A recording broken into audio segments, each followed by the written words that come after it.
Aquaria are stage machines. They symbolize more than any other modern invention the nature to culture divide, which is specialized by the glass wall, but also by the artificial theatralization of marine environments, which is made possible by the clear distinction between scenes and backstage, front end and back end in aquariums. Our installation acts a little bit like a sort of exploded aquarium where this relationship between front and back is completely neutralized. It's almost like a plankton, if you wish, where everything is floating.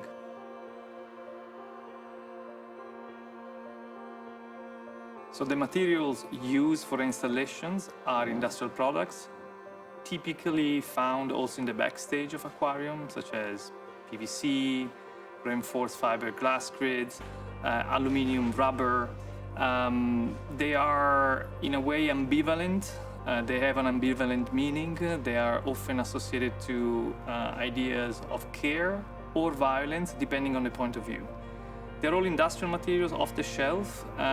Normally when we work on projects like these ones, for example, temporary projects, we somehow think about the long-term impact of the materials that we use.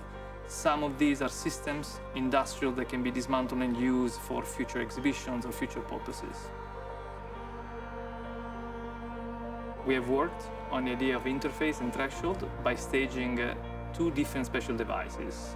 So an industrial system to accommodate and display the research materials coming from several archives, and a system of circular spaces made through curtains that accommodate the individual artistic installations. The two are somehow interconnected.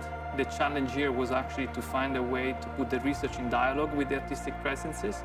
Overall, the installation is made in such a way to ensure that every piece can be experienced in its full autonomy, but it's also visually connected to the rest.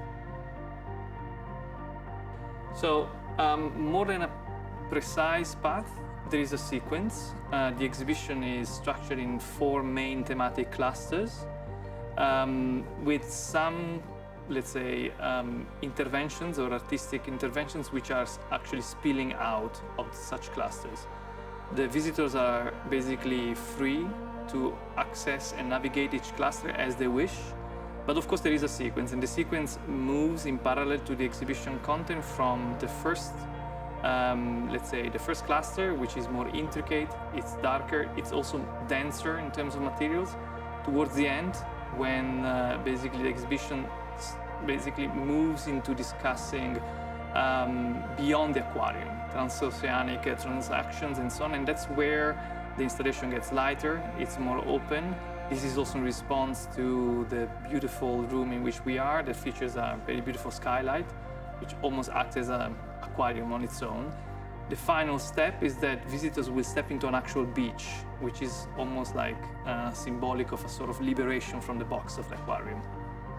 I guess the main challenges were to find a way to orchestrate the relationship between historical research and the artistic interventions.